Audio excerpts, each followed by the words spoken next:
कैसे हो बेटा आप सभी लोग? उम्मीद करती हूँ सभी ने घर पे पढ़ाई करना स्टार्ट कर दिया होगा, है ना। चलिए आज हम पढ़ेंगे क्लास 5th की हिंदी का पार्ट 1। पार्ट 1 का नाम है हम संदेश सुनाने आए। क्या नाम है पार्ट 1 का? हम संदेश सुनाने आए। और ये क्या है बेटा? एक कविता। ये कविता है और इस कविता के रचनाकार हैं आपके द्वारिका प्रसाद माहेश्वरी जी। इस कविता के रचनाकार कौन है? द्वारिका प्रसाद माहेश्वरी जी।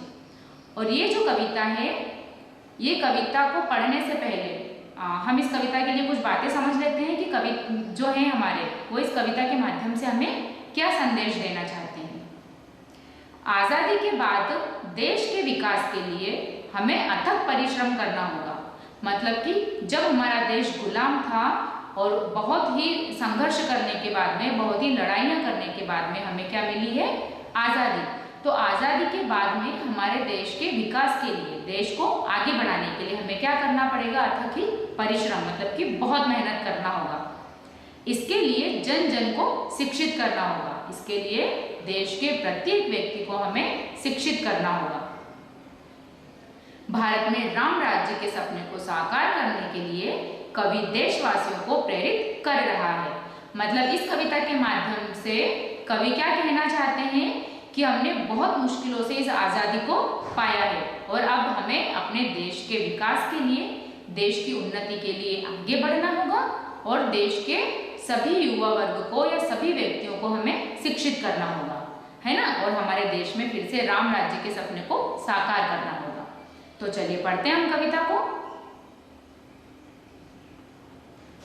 उठो साथियों, गांव वासियों, यह सोने का समय नहीं, एक एक क्षण है अमूल्य, इसको खोने का समय नहीं।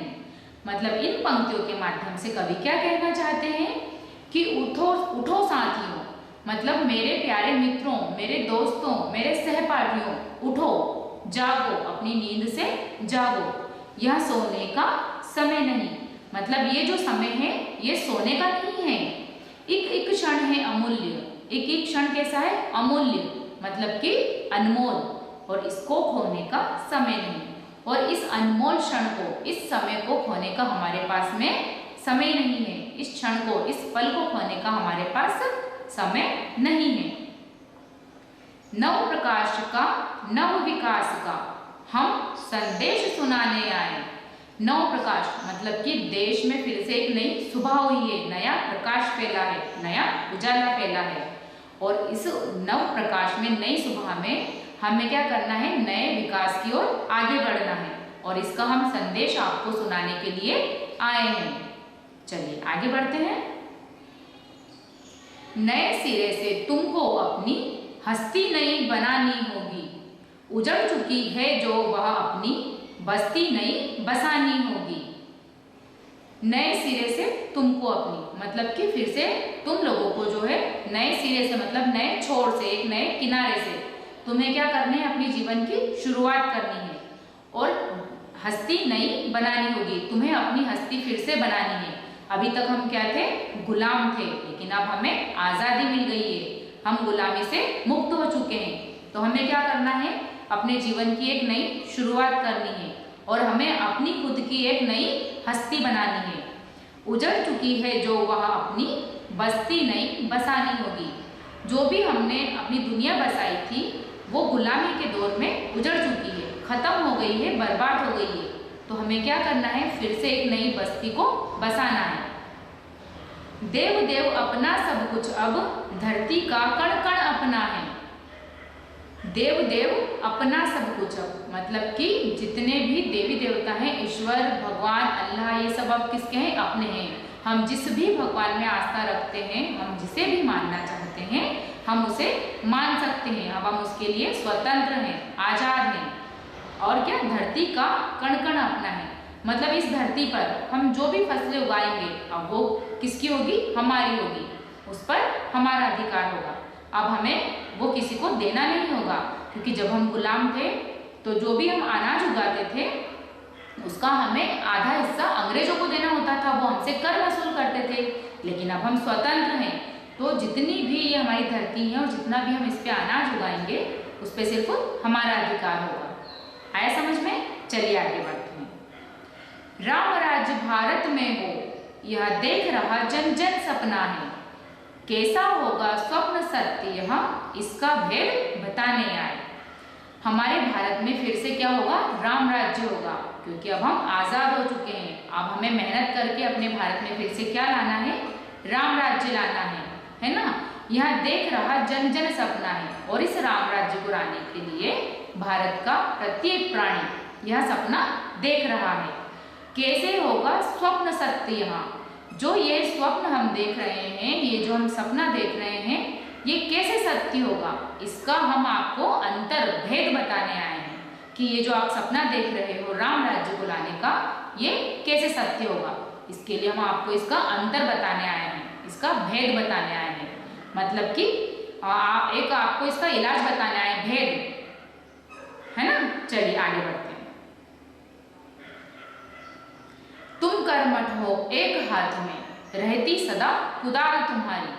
तुम कर्मठ हो, तुम कैसे हो? कर्मठ मतलब कि कार्यकुशल हो, तुम मेहनती हो, तुम्हारे एक हाथ में हमेशा क्या रहती है? कुदाल। कुदाल का अर्थ होता है खोदने का, खोदने की, जो हमारे पास में खोदने का एक यंत्र होता है ना, जिसके द्वारा गड्ढा खोदा जाता है, उसे हम कुदाल कहते हैं। जिसके द्वारा क्या खोदा जाता है? गड्ढा, मतलब कि खोदने का एक यंत्र।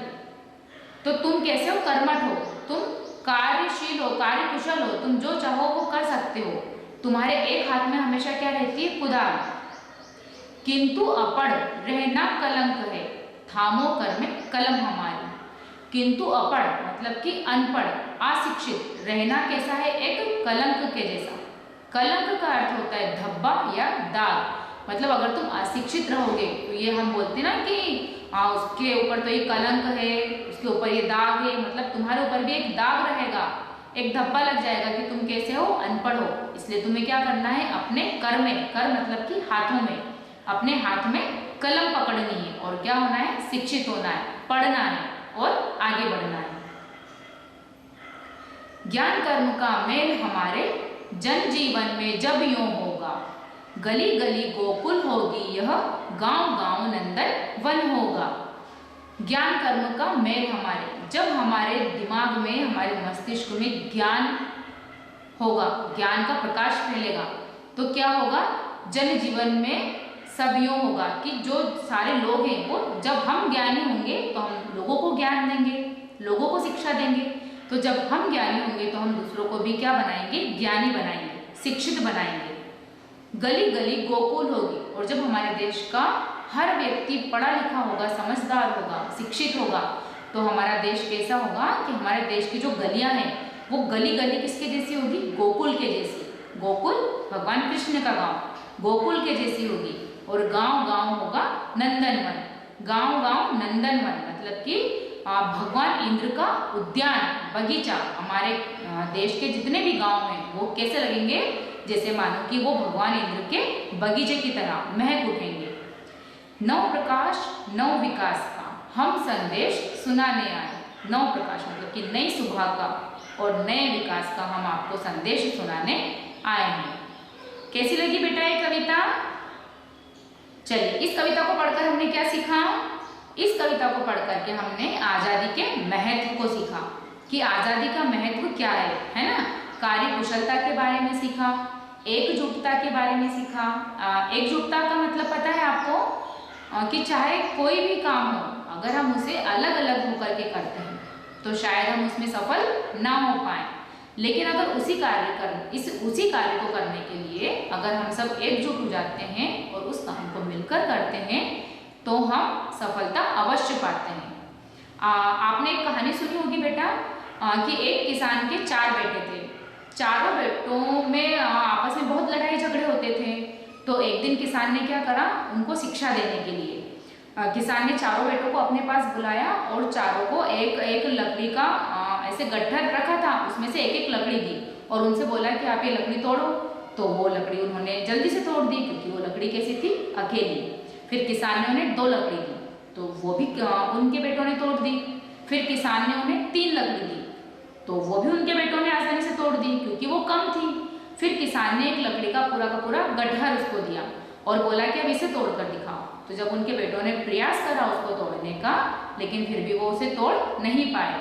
इसका क्या मतलब हुआ कि अगर हम अकेले रहेंगे तो हमें कोई भी हरा सकता है, लेकिन जब हम एकजुट होकर के रहेंगे तो हमें कोई भी हरा नहीं पाएगा, हमें कोई भी तोड़ नहीं पाएगा। एकजुटता का मतलब समझ में आया ना। अगला है लक्ष्य निर्धारण।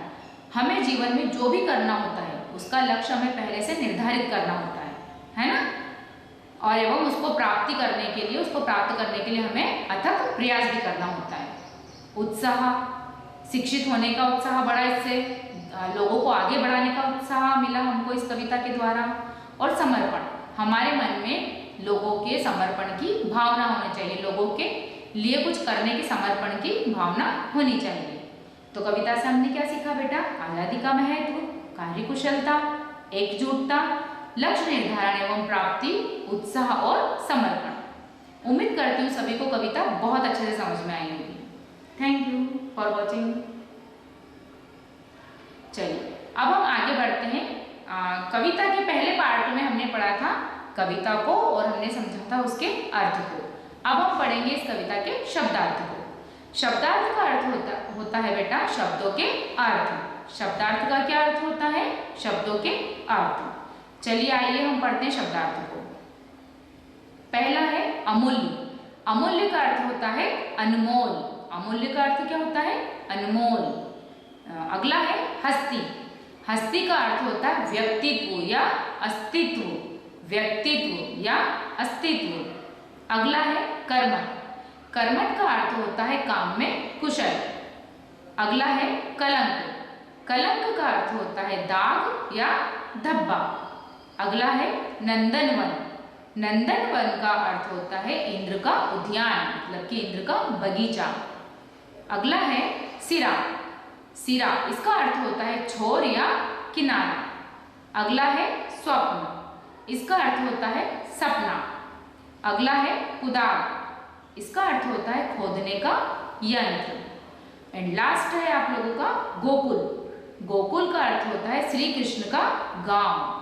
श्री कृष्ण का गांव।